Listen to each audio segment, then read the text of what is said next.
Welcome to the NONSENSUS. We're here in reality. I'm Zachary Winchester, here with my friend Sanjana Singh, and we're going to talk about what are we going to talk about today?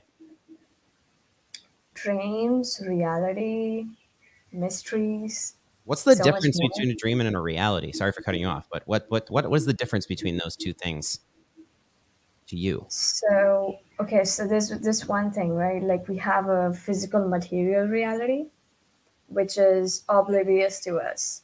And then we have a perceptual reality, which is our qualia as to how we perceive things. And then dreams are basically things that come out of our subconscious and unconscious when we're sleeping. So all of these repressed archetypal memories come into play as some sort of symbolism. So dream world is way abstract in that way. Always repressed things coming out in the dreams? Most of the repressed, it doesn't have to be always, but some significant characters might pop up, certain scenarios, certain memories might pop up, but in a very abstract way. Mm-hmm. Sometimes a pretty understandable way. Sometimes I feel like there is a clear little parable in a dream that I just had when I wake up. It's Oh rarer than yeah, nonsense, but sometimes it really seems like it's trying to tell me something. And are you familiar with Dune? oh yes. So that the where it's possible timelines that may or may not happen but are like plausible. That's been Hmm. happening to me more and more. I'm having dreams about plausible real life unfoldings, and that's trippy because then you wake up and you're like, well, that could be the future. Also, my having an idea of it being possible might actually fuck with my uh, taking the path that leads to that being a present reality. You know, Hmm. I feel like I I do. mean, that could be precognitive dreams, right? Like that's what Jung talked about.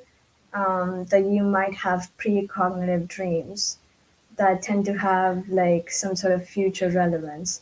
So one thing that Freud and Jung encountered in one of their meetings was that when they were having a meeting and one-on-one conversation, Jung basically talked to Freud, and he said that there's this thing called catalytic exteriorization phenomena, and he sat down next to Freud, and he said that wait, something's going to happen, and then this bang happens, either a book fell or some kind of bang happened, and so that's why he knew like precognitively that something's going to happen.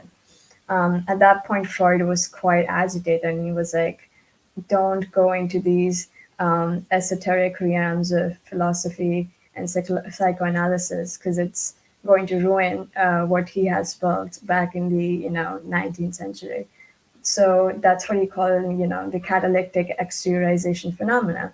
But I think Jung later on really started to kind of understand what these precognition is. And it's a central part, it's a central theme of one of his works, actually. So, yeah, a lot of people do report to have, of having like precognitive dreams. Mhm. And then there's times where there's something that is just so abstract and full of impossible stuff, like flight. Well, I imagine some sort of jetpack sort of situation, or some sort of. There's a possibility that we might be flying around soon with some sort of special suit or something like that. But just flight, like I do that. That's typically where I go when I become lucid in a dream. Is I'll just do the same thing where I like push up off the ground, and and it's kind of like difficult, but it's difficult to start. But once I get going, and and then there's sometimes where it's fun for time is experienced very differently. But typically, when I become lucid, and as soon as I have as soon as I'm cognizant in the dream of I'm lucid and I'm flying and this is fun, it's not you don't have much time before waking up. And then there are more times now while awake that things just get so weird or theatrical or movie like that I genuinely ask the question, am I dreaming? And in dreams, I don't I don't tend to have that. Like when I was a child, I was always asking myself in dreams, "Am I dreaming?" and doing this thing where I would pinch myself, and if I don't feel the pain, because then when I was a child, I always associated dreaming with nightmare. There were pleasant dreams, but if I became lucid in a dream, I would immediately get scared because I think this is something this shows like that I've have more of a command over my emotions, or at least like can be more self aware that it's like I'm scared. That doesn't mean there's anything to fear. But when I was a small child and I would become lucid, it was always pinch myself, feel that I can't feel the pain, and then if I couldn't feel the pain and I realized I was dreaming, I had to try to die in the dream because I was afraid. Because as soon as I realized I'm dreaming, it's like there could be this cascading of monsters, nightmare stuff, and and it could set in really quickly. It was It's kind of like Inception, though, right? Like you, if you're in a dream and if you die in a dream, you die in reality. mhm. Risky. It's risky to get oneself dead in dream. That's when I always be a little bit afraid or like jumping off. Because jumping off of things is the only thing that would work. I would try other ways, and it would be useless, and uncomfortable. And yeah, I remember that. I'm so glad that's not a thing. It's there's still scary dreams, but usually lucidity, I will, unless it's a sleep paralysis or like night terror situation. But if I become lucid and I'm standing upright and already doing stuff in a dream, I will usually turn it into some form of fun. Usually flight, sometimes adult stuff, but mostly flight because that's just the most knee jerk thing to do. I But don't yeah, sleep paralysis is actually so scaring for me because, like, so the first time I had a sleep paralysis episode, I think it was 2019, spring of 2019. And uh, so it was a drug induced sleep paralysis. And I remember just like having like this feeling of pressure on your chest, and then you're not able to move, but for some reason my eyes were open and the room was dark, and I saw like a man with a hat sitting next to my bed. So a lot of people tend to hallucinate figures, and that's a very common thing that happens with me. I mean, literally yesterday I had three sleep paralysis episodes back to back, but this time I did not hallucinate like a structure or something. Did you But I've just had like, oh sorry, but oh I've had like, okay, so I've had like dreams where I've seen like a person standing next to the door, or a person literally on the table that I have these things on, like just like a figure on here, and then the figure literally like parallel to my face as I'm sleeping. Also, when I'm facing like the bed like this, it seems as if someone's right behind me, and so if I'm moving, it seems like I cannot move. But for like this one time when I tried to move like really hard, it felt as if my soul, I know it sounds crazy, it felt like my soul took a turn. And I think it might be, some sort of a astral projection, but I'm not sure. So that was a weird experience. But yeah, I tend to have a lot of sleep paralysis episode. sleep paralysis? Did do you so when you said you don't see a figure or you don't see anything, does the same thing happen with you where as soon as you realize that it's happening, the knee jerk reaction is I gotta wake up, and you're doing this thing where you're like trying to wake up. It's like So immediately. yeah, at first when I used to get them, I used to try really hard to get up, but now I just know that it's gonna get over within a period of time. So I just like close my eyes and just wait for it to get over. But of course, I try to move just for me to know when I can like actually get back up. Mhm. I think I kind of astral projected it, but it was really, it was of a really dark tone.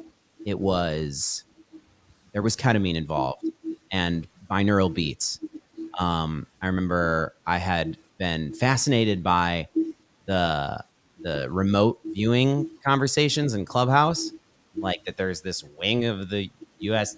military that that it's like some special ops thing where they're doing remote viewing where they're seeing through people's eyes using binaural beats like to see when they're moving weapons around in the night and stuff. And it was just it was just so mind-blowing to me to hear this very like left-brained, very very objective, very science-minded, no nonsense kind of military guy talking about essentially doing some Jedi shit or like warging from Game of Thrones, where you like see through the eyes of an animal. I think that it was said too that people are doing it with animals and owls and shit. That's the man. Anyway, so I'm like, okay, I'm gonna put on binaural beats and like meditate in a dissociated state, and I did that. And in this one night, I was in my sister's guest room in her basement, and every time there's other times that I've like been in that bed for some reason. Certain places will give you very like similar experiences sometimes. I wonder if there's anything to that. But anyway, I had the experience of standing up like as this like specter apparition, just somewhat transparent ghosty thing. And I don't know if I looked back at my body, but it was very clear that I was like that I was getting up as a ghost spirit thing. And then I go over to the door and I go to like open the door and my hand like goes through the door. And I'm like, and I remember doing that for a long period of time, being like fascinated by like I'm putting my hand through solid matter. And you know, so when I've said this before, like, how do you know this isn't a dream? It's just, I guess, and all I can say to that is, it didn't. I know what dreaming feels like, and this was like, this was this different thing. This was, and it was really spooky because everything was really grayscale, and it looked kind of like Nausicaa in the Valley of the Wind, like the little particles of stuff, and just it was very ghostly, very grim, and there was something about it that was yeah, like not feeling your body. That's what I would say is different. Like even in dreams, you kind of like feel the same way that you feel now, where it's like, oh, I'm a ghost in a shell of skin, and like these aren't, and it's when I have this like thought to move and it moves sort of thing. This was different, and I went upstairs and looked in the mirror, and like just spent a lot of time just fascinated by how I was not a body, but was like this avatar form thing, and it was just fucking really weird. And when I have things happen, like that, I don't tend to draw any conclusions or be too zealous about that. What I experienced was something real and supernatural, but it was really fucking weird. And to me, I was convinced of like that. Now that is something that, I mean, maybe there's something where I could go and walk around and eavesdrop on people or something like that. But what I decided to do in that experience was just kind of be fascinated by be able to put my hand through stuff and just kind of being like, whoa, this is really something. And I don't remember how it ended, which makes it sound like more of a dream. It's hard to tell how, when, at what point dreams end, unless you die. I mean, I've been having like very crazy dreams lately. So I'm on some antipsychotics, and these antipsychotics tend to induce like really, really cut edge realistic dreams. So it seems as if, so the first time I, dosed it, I remember having this dream, and as soon as I woke up from the dream, it seemed as if it was very real, the entire dream.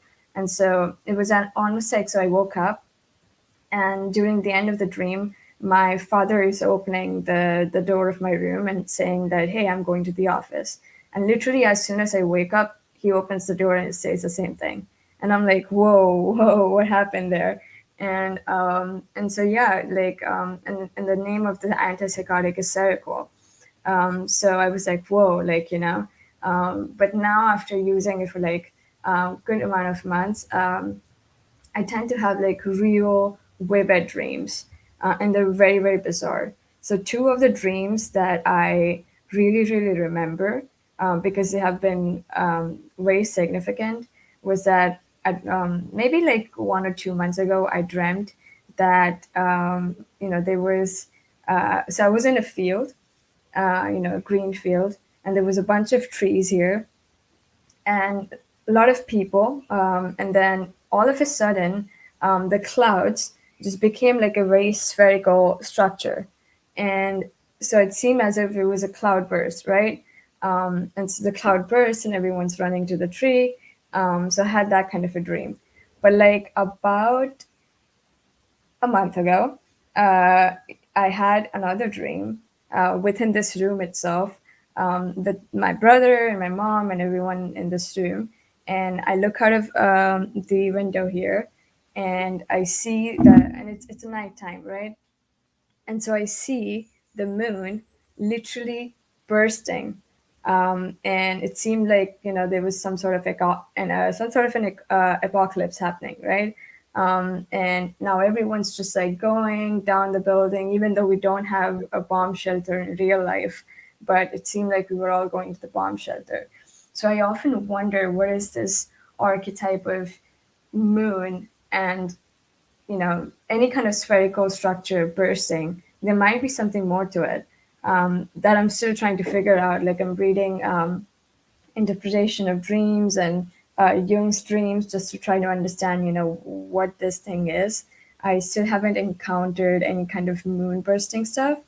But when you look up on all of these pop psychology websites, they tend to say that it's inducing some sort of a stress in you, and now that you have to relieve it. But I think it's bullshit. That's why I'm reading Freud and Jung again, to try to understand what these moon bursting dreams tend to signify. But crazy dreams. Never had a moon bursting. I tend to think though that archetypes are like they're primed with language. I would say, and I think that if you haven't come in contact, like if your lineage, I mean, I don't know what I think about the, like, I was very resistant to like epigenetic trauma stuff, like, or just believing that that's a thing. Now I'm pretty convinced. There seems to be both a lot of smarty pants saying that it does, and then more experiences of just like, well, where the hell did this like, there's something in me that's bent a certain way, and there doesn't seem to be anything in my life that I remember that bent it that way. I used to definitely think that when you're born, you're a fucking total blank slate, and everything that you are, everything that you become, and all your little uh, everything that bent and folded you in different ways was all experiences, and you're at your most malleable when you're a baby. But now it really does seem to me like there is something already, there is something already, that is you when you are conceived in birth. I was resistant to that because I'd like to think that you have a baby, and you've got a clean slate. You've got a shot uh, to have the fucking Mohadib Messiah. Anyway, fucking, why did I come to that? The epigenetic trauma thing. Oh, yeah, because I think that, like, cat, snake, bird. I've heard Jordan Peterson, when he was talking about another person, to talk about the cat, snake, bird. But I like any opportunity to do his voice. It was like cat, snake, bird. It's a dragon is a cat, snake, bird with fire, because we used to be hunted by snakes and lizards and cats, saber-toothed tigers, and and birds would come and fucking take our babies, so a dragon is this archetype blending all of those things of cat, snake, bird. It's all the stuff that used to kill us, plus fire, which we harnessed. And but after hearing that, like, after hearing it that articulated to me that way, now dragons are totally, I think of them as cat, snake, bird things. I would have never thought that before without hearing somebody say cat, snake, bird. And like, with, there's like list of archetypes, just like with tarot things. Like, I had a really nice encounter with a buck the other day, a male deer, uh, and then so I go into my phone and I look up what that is an omen for. But it's different in different cultures, right? And is it the first one that I see? Is it the first thing that I vibe with? I just think that with a lot of things, with like tarot and astrology, I really think that I think we're amusing ourselves a lot. I don't think there's nothing to it, but I just think that anybody could have written that little handbook. And I think that it probably does have something to do with, like, with the cat, you know, like there was a lot of humans that were hunted by cats, right? Uh, that like there's certain animals that we died in the jaws of a lot back in the day, and Back in the day. and so that's what's so cute to me about our relationship with Kitty with Cat now. It's like we have the, I mean, some of them are domesticated, some of them are fucking absolute murderers that roam about, and like I've seen them just torture small animals, just like they're so ruthless. But like I could still have this thing sometimes when I look into the eyes of the cats that live with my mother, which I sometimes refer to as my cats. And it's just like it's something spiritual. It's like, and maybe it's that this thing used to be devouring me as I screamed helplessly, and now I'm petting it and it's purring. And we're making eye contact, and that's like some encounter with God or something like that. I don't fucking know. Yeah, it's kind of crazy though, like how many dreams that we tend to have, but then we're not able to decipher them. It's kind of like psychedelic trips though, right? Like when when you take a lot of psychedelic trips, sometimes you don't receive a message, at least subjectively speaking. So it clicks like 2 or 3 months later, like, oh yeah, that lysergic trip, that was a message. So I feel like every psychedelic trip has a message. You might not get it like instantly, but you might get it right after. So yeah, that's something that I feel like happens quite often.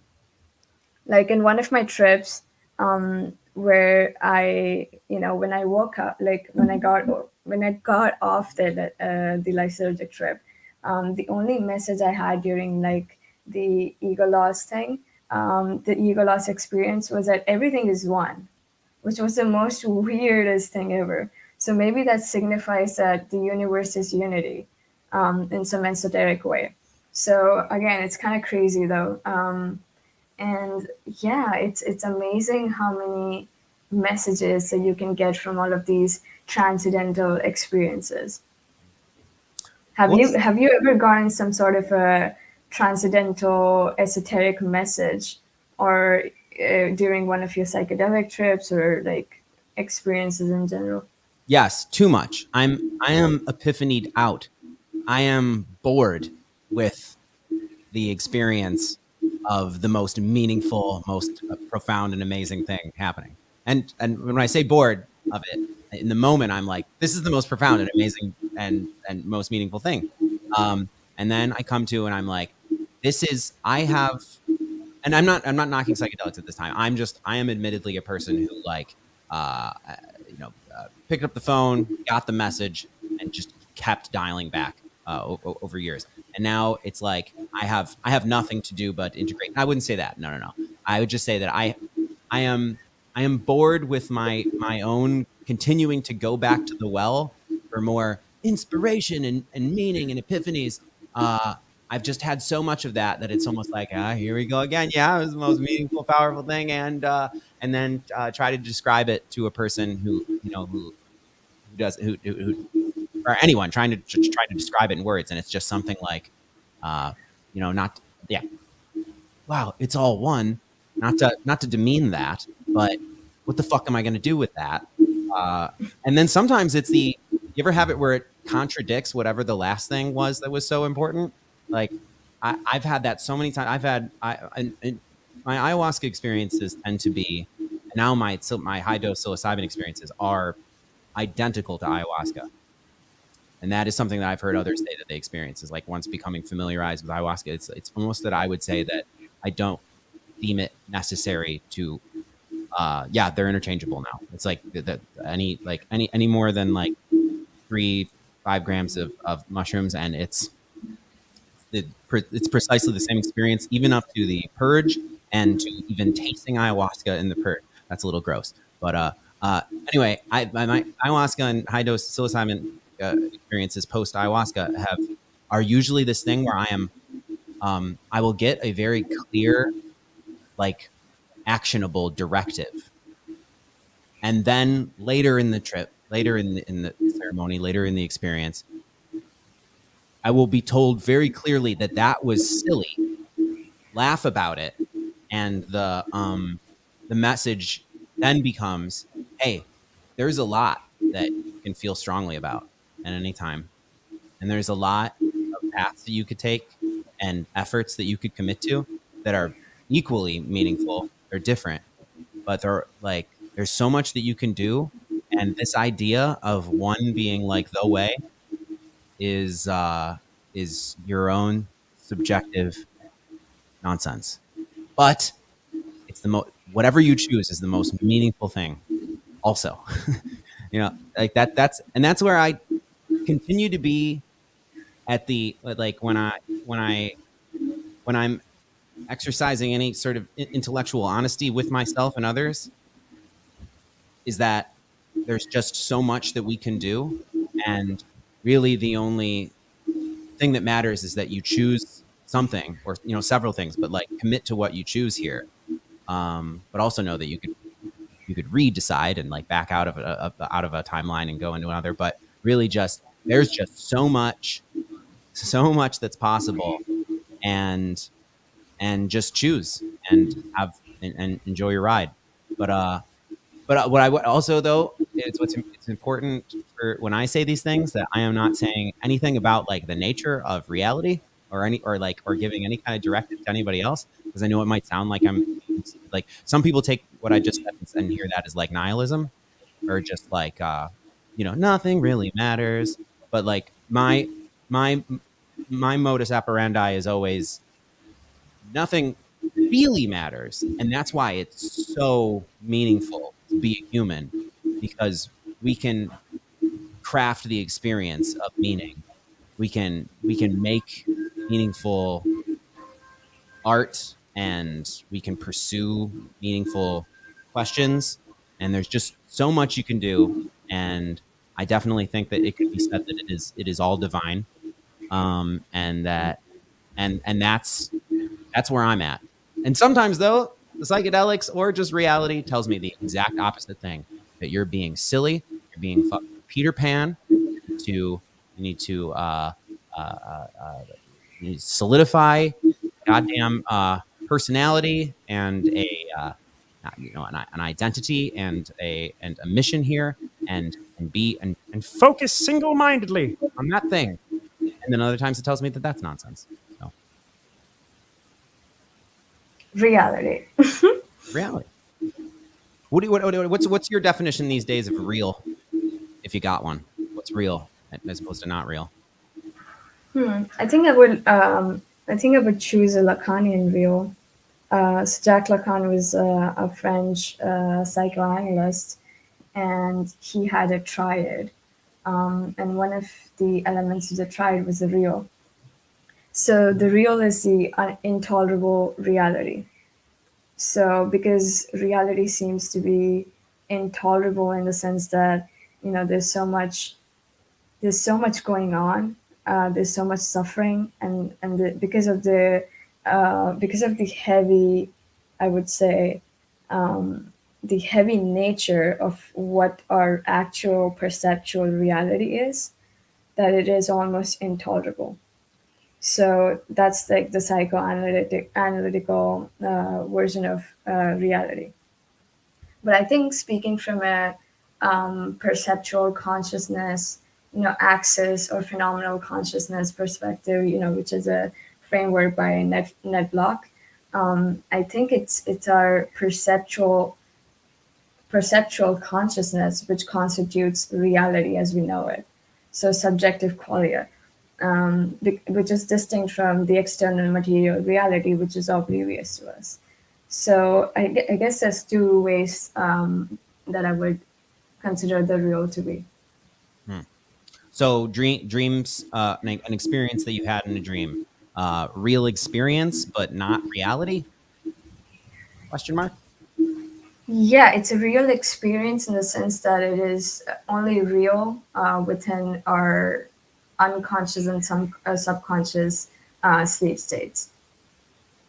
And people have those together. I hear more and more of people sort of dream fasting, meeting up in a in, and I would love to know how to do that. That sounds so fun. Um, but the, what I tend to think, the way I use the word real lately is, I think that, so when people talk about this, is you're like Buddhist, those who think that we reincarnate. Duncan Trussell was just said something to the effect of that. Um, he was like asked by some spirit thing in a psychedelic or dream state, like, why'd you incarnate as a human? It's so heavy, and you gotta die, and everybody's gotta die, and it's like, why would you want to be that? And when people say things like that, like, why did you incarnate as a human? When, like, in that reality tunnel, which I'm not saying isn't the reality tunnel or the truth, it's just, there are others. When I think of, if I ask myself the question, why did I incarnate as a human? It seems to me that this reality or this dimension, the the big important real thing here is relationships. Ooh, you've got real in there. You got relationships, and because the difference between my dreams are, like, there's moments of somewhat of like a togetherness with dream characters sometimes, but a lot of my memories there, it really doesn't seem like how it is here, where like the other consciousnesses are real. And I don't know how it's possible that there are others having this, or no, no, I do, it, it's the thing that doesn't make sense to me, how there can be, there seems like there's numerous center focal points of reality. I'm not saying that I am that. It seems to me sometimes like we're like the panels on a fly's eye. Some sort of thing like that is happening. But there's these moments of like, I am in the presence of and interacting with another consciousness, and and in dreams everything is so not stable. And for me, at least, I talk to some people who say that they're able to build upon things in dreams, like they're able to like save their game progress and like go back and work on a Minecraft sort of like they're able to build stuff, and they're able to like go return to their progress. I never have anything like that. Everything's just totally swishing around. Sometimes there's similar dreams, and I used to have a lot of reoccurring nightmares, but it was the same place. Um, but lately, dreams are very different from reality. Mostly now, there isn't that sense, particularly when I look back. It's like I just think of the dream characters. I never long for dream characters. Like, I never, like, in the same way that I miss people here, in the same way that I like am curious what they're thinking and stuff. Um, anyway, I do think my pursuit here is to interact with humans a lot, but also, who is it who said hell is other people? Was it Schopenhauer? Oh yeah, probably. Yeah, that life is suffering as well is another quote of his. Well, I at the same time, heaven is a place on earth, and it usually happens. Like, some of it, the best stuff here is interpersonal for me.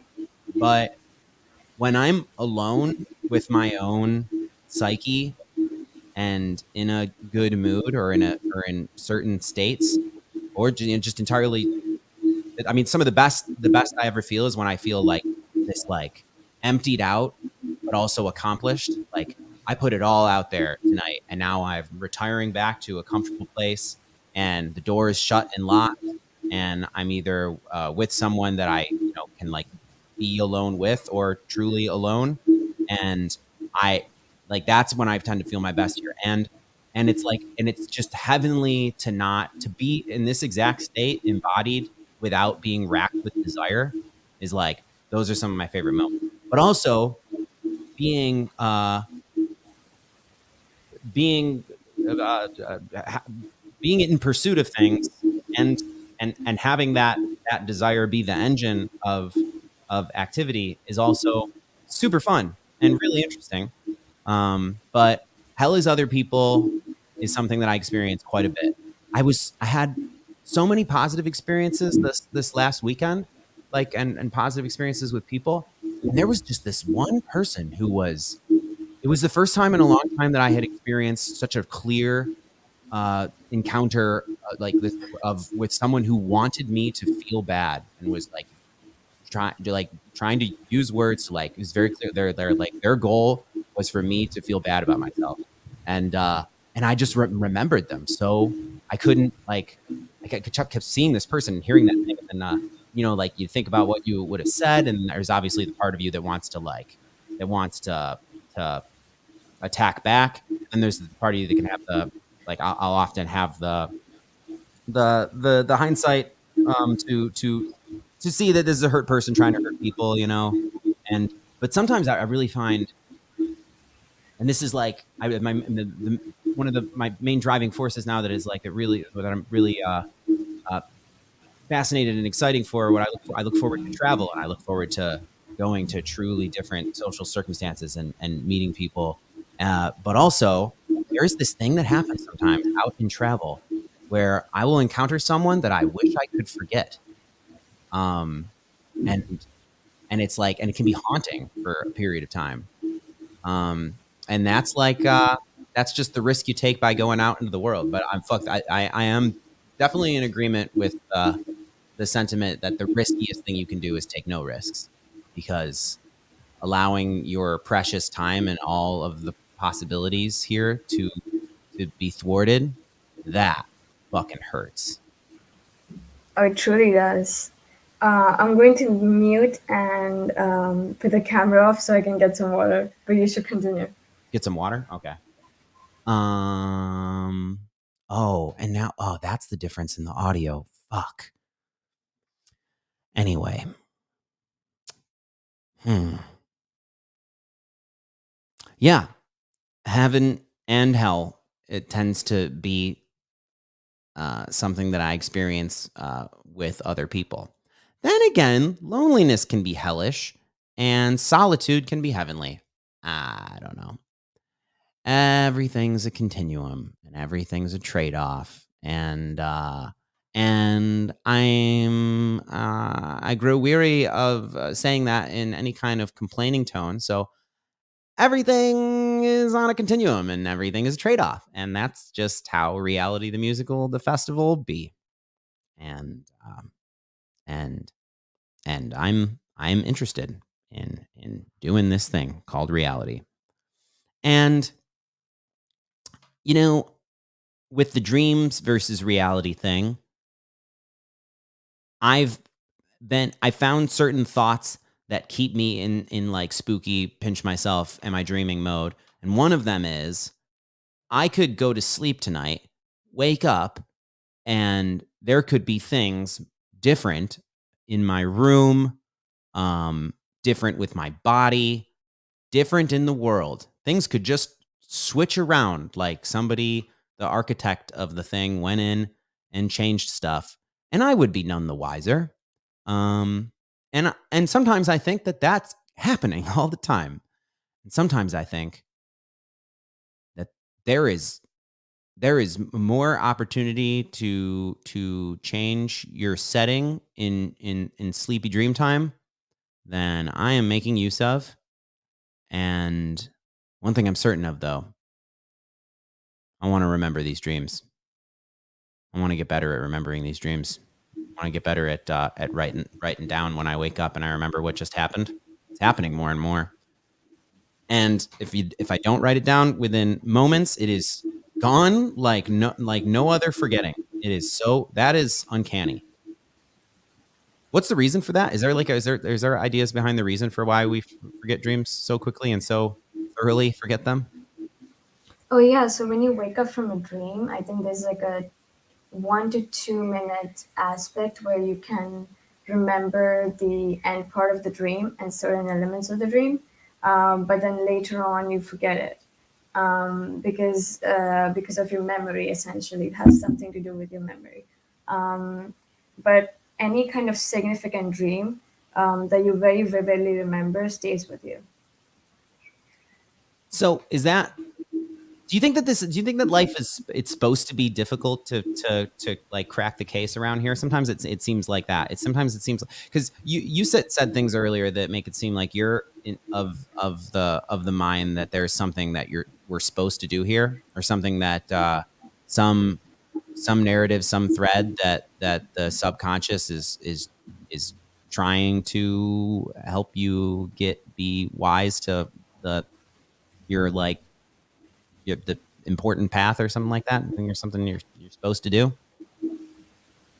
Can you repeat that again? Yeah, no, I sometimes do the thing where I make a bunch of mouth sounds that don't make any sense. Okay, I'll rephrase it entirely. So I guess I could just ask, what do you think that you're like? So if your subconscious is giving you directives or some sort of that you got meaning from a dream, and sometimes that comes in the way of something that's actionable, then what is that mechanism of what is your subconscious trying to get you to be a hero, trying to get you to solve something that's important, or trying to help you figure yourself out, or the exact opposite, trying to keep the suppressed things a mystery to you because it would So the they're symbolism in the archetype that tends to arise from your repressed unconscious when they so there's one thing called latent content and manifest content in the Freudian theory. So within dreams, sometimes the repressed memories or repressed events or reminders, you can say, tend to rise in your dreams, and they basically signify that either some work has to be done or you need to release those repressed memories that are encoded within your dreams. So they tend to have some sort of symbolism to it. when you said tend to rise in your dream, I first heard it as tenderize in your dream. Your subconscious is Tend to arise in your dream. tenderizing my suppressed memories. Yeah, it occurs to me that if I get with a program, that reality really like becomes that. And one thing that I've really fucked around and found out of is I understand why people choose a parochial, safe little reality tunnel where they don't open themselves up to like the darkest demons of the human everything, geopolitics and stuff, where people don't want to know the cold-hearted chess game. And it's interesting to me that Dune is now uh, such a strong signal in pop culture, because that like I feel like Game of Thrones. I was surprised that Game of Thrones got as popular as it did because it was so like the politics in it were like complex and fucking ruthless. And I think that maybe there could definitely be something very very positive and just more people like being aware of how ruthless that world is. Because if we were going to change something about it, then it is important to see the nightmare aspect of how it currently is going down. Um, and yeah, the plans within plans. I Um, mean, I never watched Game of Thrones, Thrones again. Like, I think I saw some of season one, but then because of just like the violence and everything, I was like, nah, it's not my thing. But my brother, on the other hand, was like a huge fan, so he watched the entire thing. And I think a lot of people were upset, right, with the last episode of the last season. last season was wretched. It was Yeah. abysmal. Yep. But Hmm. how did you like Dune, though? I think I really loved the CGIs and sort of the storytelling. It was really good. I liked it a lot, and I just watched the '80s David Lynch one last night it was my actually first time seeing it. I know there are those who are upset with me for this, but the 2021 Dune movie was my intro to Dune. I had gotten not too far into the audiobook and just hard for me to follow through on fiction because I'll just decide that this is like if I'm going to do something, if I'm going to take the it's so time consuming to consume a fiction for me. It's so difficult for me to I have a very difficult time keeping single point focus on something. And so if I'm going to, I need to convince parts of myself that there's something productive in what I'm doing. And I do definitely think like great art it is very productive for you to consume great art. But yeah, I put that book down, and I knew about like Benny Gesserit and I knew the Fear is the Mind Killer Hand in the Box scene, and I had I knew about House Atreides and Harkonnens, formerly known as Harkonnens. There's some people who are really angry about that, and I think that's hilarious. Um, in the 1980s David Lynch movie, they're all redheads. All the evil guys are redheads, and it made sense to me that in 2021 they wouldn't put out a movie where like the evil race are all gingers. That made sense as a just anyway. Um, I loved it. I fucking loved it, and I whenever there's book people who are saying that there's not enough that were their like that their favorite things didn't come through. It's like, what are you gonna do? What are you gonna do? You're taking a thing that is you gotta.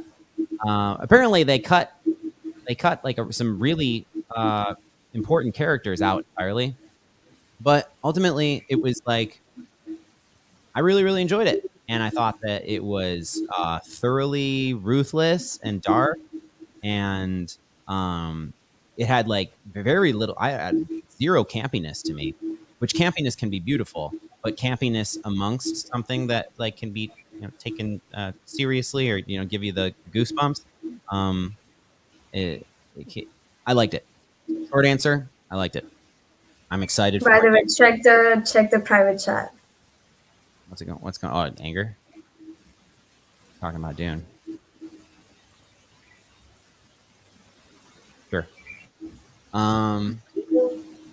Yeah, and then there's you mentioned like not wanting to see the being disinterested in Game of Thrones because of the violence. I gotta say, it is occurring to me recently more than it ever has that maybe it would be something that would improve my quality of life, and the quality of my dreams to not like puritanically avoid violence in my art intake, but um, yeah, or at least be conscious of that. Like when I play killing video games, it occurs to me now sometimes that it's like, I'm giving myself the experience where my reality is running around with a weapon, fucking slaughtering people, and maybe that's not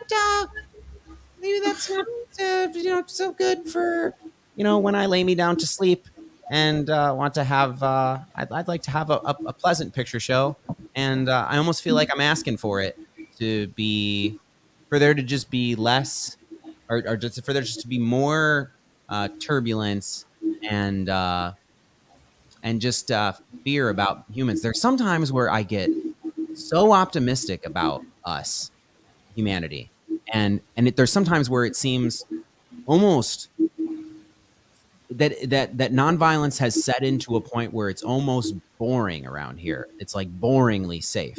And then other times where it's like, holy fuck, we are monsters, and the only thing that keeps me from seeing the monstrousness is like just like that I have to be actively avoidant not to see that we are these fanged fucking quad like just wait just that and that with there's moments where I think that without the societal bumper bowling, without the scaffolding of society, that we would be so much more chaotic and violent. And then there's other times where it's like clearly that's like propaganda that I'm fed, and that's nonsense paranoia. It's actually and it's really important for me not to be a part of saying it, but I'll just admit that there's times where I have that paranoia, like that, like, oh shit, what would it be like if there was actual chaos and like widespread desperation, you know? Um, and then other times I think that um, crisis or chaos would actually lead to what that a lot of our better natured angels would reveal themselves in that crisis. Like in the same way when there's like when there's natural disasters, sometimes you see people just being so selfless and helping their neighbors. And then the most rational critical thinking take that I have on it is both. There'd be a little bit of both, because there'd be a lot of both, because we're we're running on different settings around here. And just back to like there's so much potential in each human, and then there's so many of us, and so many of us are are bent and shaped in different ways. And but I will say, I don't know how I behave if stuff gets dodgy around here. I often wonder how World War III, if it were to happen, would how would it escalate? Mm. Because like there definitely is some sort of a worry now that Afghanistan has been taken over by Taliban, and Taliban's ties with Pakistan, and then U.S. Iran relations being bad, U.S. Turkey relations being bad, Israel Palestine being bad, North Korea and U.S. being bad, and like China. So it's kind of crazy. Like sometimes I just like try to think, like if it were to happen, like how would things escalate, and whether nukes would be involved. Because if they are, then it's basically an apocalypse, right? And it's crazy. Like how would we encounter such kind of a crisis, right? Because it's going to be so much more difficult. Like with the Pearl Harbor thing, right? Um, there were planes. There was Japanese attacking Pearl Harbor. No one had any idea. It's Sunday morning, and boom, the entire place is wrecked. And it's kind of crazy to imagine like one day you're just walking and then boom, this entire thing just disrupts. It's almost as if powerful people are always lusting towards power, and to what extent would they embody and also propagate this power concept to an extent that they would be, ready to destroy nations and then captivate other nations and make one country, just like the whole world, just like how Germany did back in World War II, with kind of getting all of the Eastern Europe and most of the Europe essentially. So it's kind of crazy to think about those things. I mean, I think any kind of war is inevitable, especially with the whole U.S. Taiwan stuff happening at the moment, and then North Korea is another scene. So it's kind of crazy to kind of imagine that how far we've gone from World War II and where we might be headed. But then there's also cybernetics and transhumanism, the emergence of artificial general intelligence, maybe in future super intelligence. So the cyborgs are coming. So there's so much happening, technological wise, political wise, and and I often think about how people now in 2021, like in this era with advanced technology, how they're going to save themselves, from all of these kind of things. I mean, if Neuralink comes out, we're basically kind of becoming a transhumanistic cyborg, and we're headed towards that era where robots are being used for surveillance. That's happening with Boston Robotics, right? Boston Dynamics. My apologies. And so there's so much happening. And like even in Japan, by the way, due to their animistic approach, they consider robots as sacred. So they use robots as if they have some sort of sentience because of this element of kami. And so all the robots have sentience, and they're just another kind of a citizen in their country. I mean, they don't have laws and rights and everything, but they're just like normal, quote unquote, human sort of a thing. They respect them, they worship them. We're already in that kind of dynamic now. Yeah. Well, on World War III, I don't think that. Yeah, I mean, I think the paranoia exists in me of a nuclear exchange. I used to dream about that a lot. Um, we call those nightmares. Um, though there was a thing where I'd see the mushroom cloud and I'd be like, okay, but I'm loving Reality the Musical Festival. I think it's a precious opportunity that we have, and I I spend more time thinking this is the best time to be alive by a lot of metrics, unless you give in to the swamp of sadness of, if you're focused on the nightmare aspects, this is dodgy. But if you, and I do think that you gotta just like I'm not one for. I don't like it when people are dishonestly like always trying to silver lining things. You know, I'm a silver lining generator most of the time, but I know what I'm doing, which is I'm steering my consciousness in a way to have a better time here. And it's also something that I feel like I do for my family as well. Like it descends so rapidly when when I'm when I'm looking down, and sometimes I get really psycho spiritual with it of like that reality is a dream, and that it happens so quickly when I am not making the effort to steer my focus. But World War III, I don't think that there would be like that it would be like World War II now with like ground troops everywhere and stuff like that. I don't think that I mean it's not beneficial for. I don't think it. No, I don't think that would. I think that the nukes are the thing to worry about. But then again, I also think that that's always been about posturing. Um, then again, there have been some recent heads of state that seem truly unhinged. Then again, there's so many perverse incentives for us being scared about that.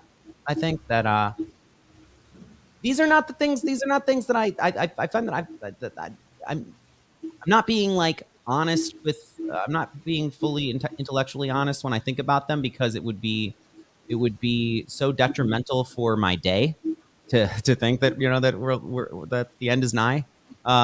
So I kind of admit I roast into glasses about that sometimes, and also when I spend too much time. I mean, recently there was a moment where I was like, "Whoa, I have never had my head in the chess game of geopolitics more than now," and this just what am I gonna fucking do? Other than that, it causes this thing that I guess is mature, which is just that there is a zen of how uncertain times are, and how quickly things could. But what I see right now is things could go very things could take a turn for the good or the bad real quick, and I think that there's going to be a lot of both. One thing I think and I wanted to talk to you about in this conversation is people are talking about the metaverse a lot with Facebook, with the Meta, with the VR world, and is a very obvious question. How soon is it that there's going to be lots or most people aren't interested in meat space and want to be in the virtual reality more and more, and then as that gets better and better and more real, like, ooh, did I lose you? I lost you. Well, as the VR world gets more enjoyable and more like reality, am am I what keeps me wanting to stay in meat space, or at least have a portion of my life happening in reality, the reality of the musical, the festival, the planet Earth 3D world. And it looks like I've lost Sanj. Let's see if I can get her back though. She's uploaded her consciousness to the cloud, and no longer has any interest in being a human being, which is necessary to continue this broadcast. So I guess that's it for today, and maybe that's a great way for that to end. Okay, well, happy reality, everybody. I still think that I think I'd like another 30 to 70 years in a human body. I'm learning to pilot and enjoy even the limitations of this more and more each day. I need to slow down when I speak. It would be good if I could slow down my thoughts.